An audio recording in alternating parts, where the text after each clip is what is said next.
मेरा नाम योगेंद्र यादव है। मैं स्वराज इंडिया नामक पॉलिटिकल पार्टी का सदस्य हूं, उसका संस्थापकों में भी एक रहा था और इससे पहले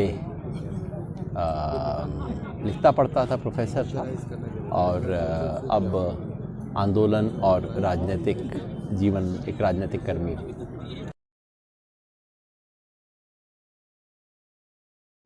एक बात मैं साफ कर दूं कि मैं और मेरे से हम दूसरे साथी हम गैर राजनीतिक नहीं हैं। गैर राजनीतिक मुहावरा बड़ा अजीब सा मुहावरा है, पता नहीं कहाँ से आ गया है।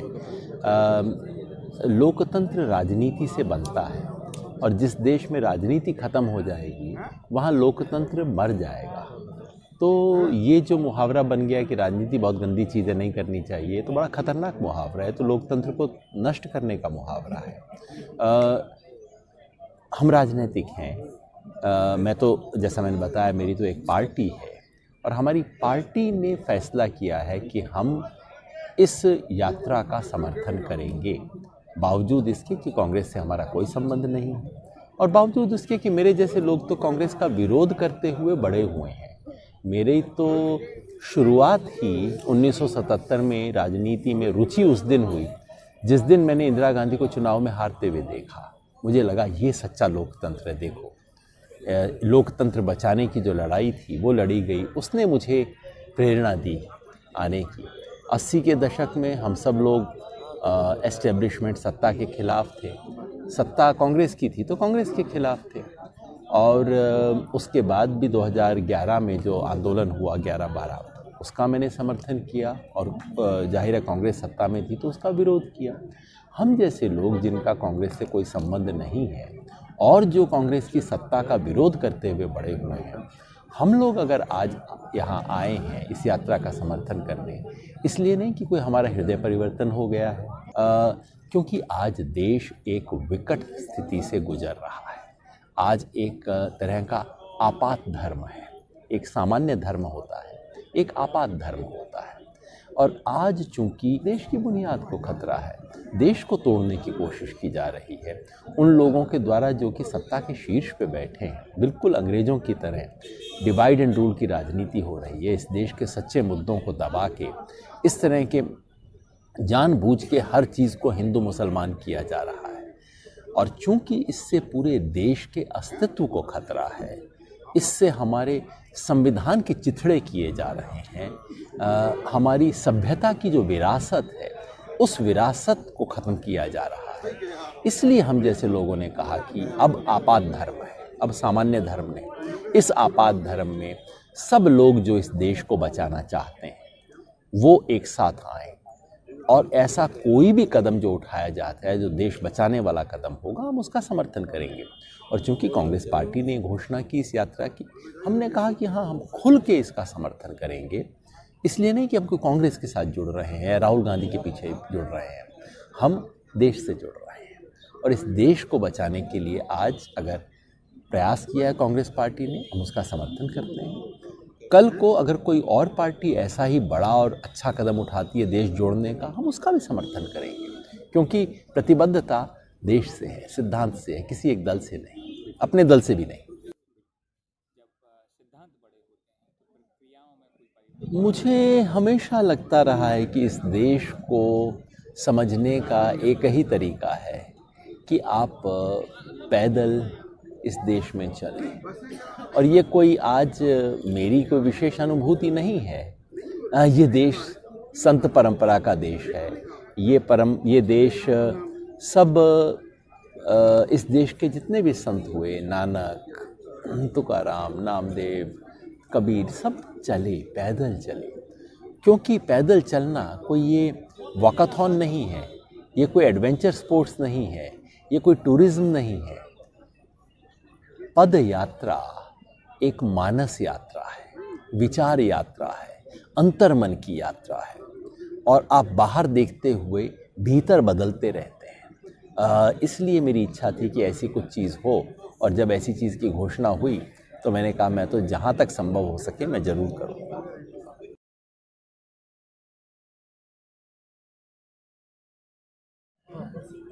एक शब्द में कहूँ तो स्वराज।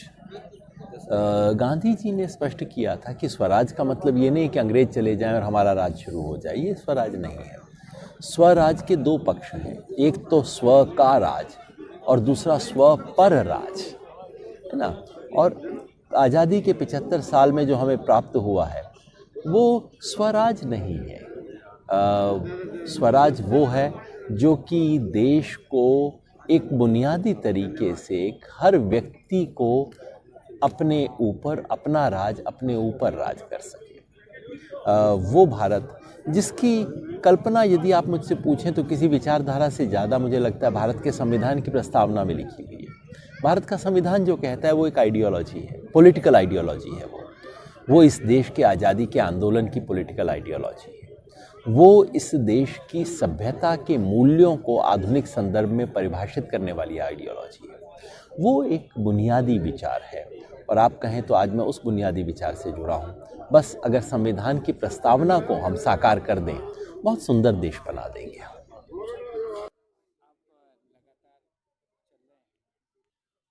जब हम हैदराबाद में थे, हैदराबाद में हम चार मीनार की तरफ जा रहे थे। चार मीनार मेन सड़क से कोई 1 किलोमीटर अंदर है। हम जाहिर है बस छोड़ के और एक बड़ा काफिला भी लेके नहीं चल सकते थे, पतली सी गली है उसके अंदर से जाना है, तो हम सब बस अपना एक एक दो दो का समूह बना के चले।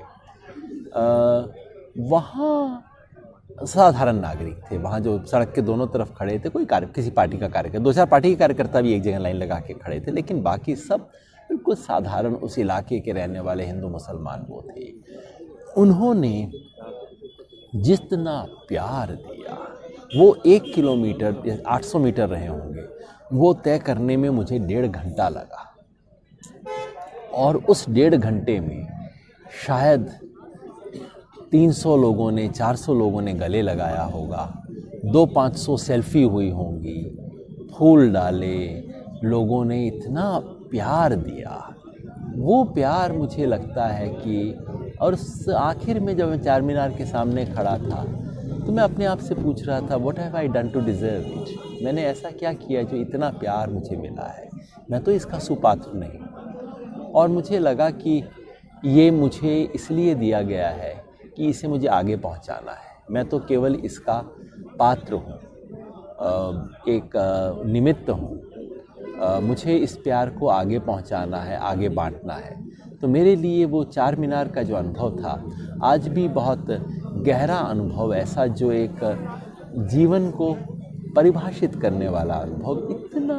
इतना स्नेह, इतना प्यार ऐसे लोगों से जिनका मैंने कभी कुछ नहीं किया, जो शायद मुझे कभी मिलेंगे नहीं, लेकिन पता नहीं क्यों उन लोगों ने तय किया कि वो शायद इस यात्रा से प्रभावित हो के हम लोगों ने पहले जो काम किए हैं, कई लोगों ने कहा कि वो मुझसे चेहरे से परिचित थे, बहुत लोग परिचित भी नहीं थे, वो एक उम्मीद देखना चाहते हैं। तो मेरे लिए वो एक भारत की तस्वीर थी, वो भारत जो कि उम्मीद ढूंढ रहा है और जो उम्मीद मिलती है उसको कस के पकड़ लेता है। वो मेरे लिए बहुत गहरा एक मूविंग एक्सपीरियंस था। मैं एक चीज़ तो बहुत बार बार कहता हूँ, जिसको मैं इसलिए उसको कह रहा हूँ, इसलिए नहीं कि शायद वो सबसे महत्वपूर्ण है, बल्कि इसलिए कि अक्सर लोग उसका जिक्र नहीं करते हैं, और वो है हमारी सांस्कृतिक गुलामी। मुझे जो चीज़ सबसे गहरी प्रभावित करती है, सालती है, दुख देती है, वो ये है कि आज़ादी के आंदोलन ने हमें केवल राजनीतिक आज़ादी नहीं दिलाई, उसने हमें एक सांस्कृतिक गुलामी से मुक्त करने के औजार दिए। गांधी हों, टैगोर हों,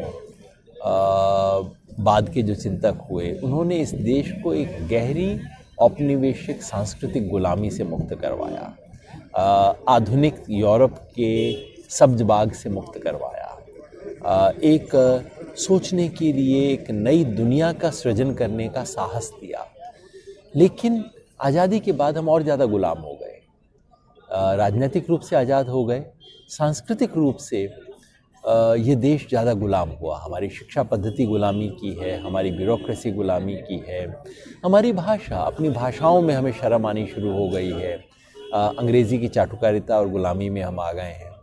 और एक भारतीय कल्पना नहीं कर सकता कि यूरोप में जो कुछ हुआ उससे भिन्न हम कुछ कर सकते हैं, उससे भिन्न, उससे बड़ा, उससे सुंदर हम कुछ कर सकते हैं। और उस सांस्कृतिक गुलामी की अगर कोई आज सबसे बीमार अभिव्यक्ति है तो वो तथाकथित हिंदुत्व है।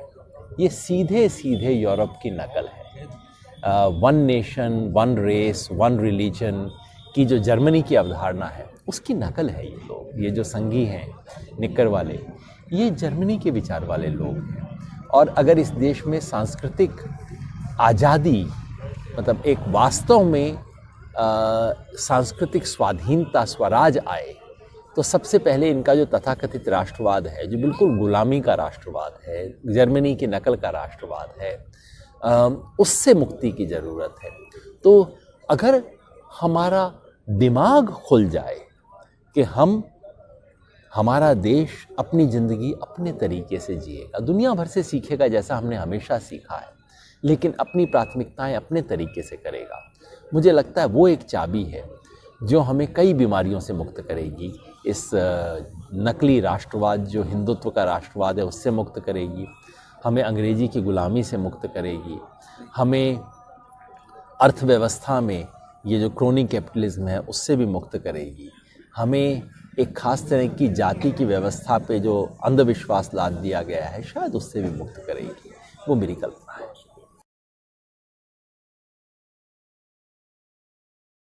किसी भी देश के इतिहास में कुछ ऐसा वक्त आता है जिस वक्त में आप क्या करते हैं उसको इतिहास लेंस लगा के बाद में देखेगा। आज हम इतिहास के उसी मोड़ से गुजर रहे हैं। जैसे दिनकर ने कहा था, जो तटस्थ हैं समय लिखेगा उनका भी अपराध है। जो आज चुप हैं, नहीं नहीं नहीं हम पॉलिटिक्स नहीं करते, अरे तुम्हारे घर में आग लग रही है और तुम कह रहे हो मैं तटस्थ हूँ।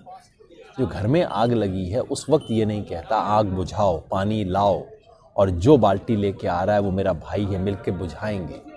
जो ये नहीं कर सकता उससे इतिहास पूछेगा, जब देश में ये हो रहा था, जब इतने सुंदर देश को जलाने की कोशिश हो रही थी, तुम चुप क्यों थे? तुम क्या कर रहे थे उस दिन? मैं नहीं कहता कि सिर्फ भारत जोड़ो यात्रा में जुड़ जाओ, कुछ और करो, लेकिन इस वक्त जैसे 1930 में अगर कोई जर्मनी में रहता हो, उसके बारे में आप और कुछ भी पूछें ना पूछें, ये ज़रूर पूछेंगे कि वो उस वक्त कर क्या रहे थे।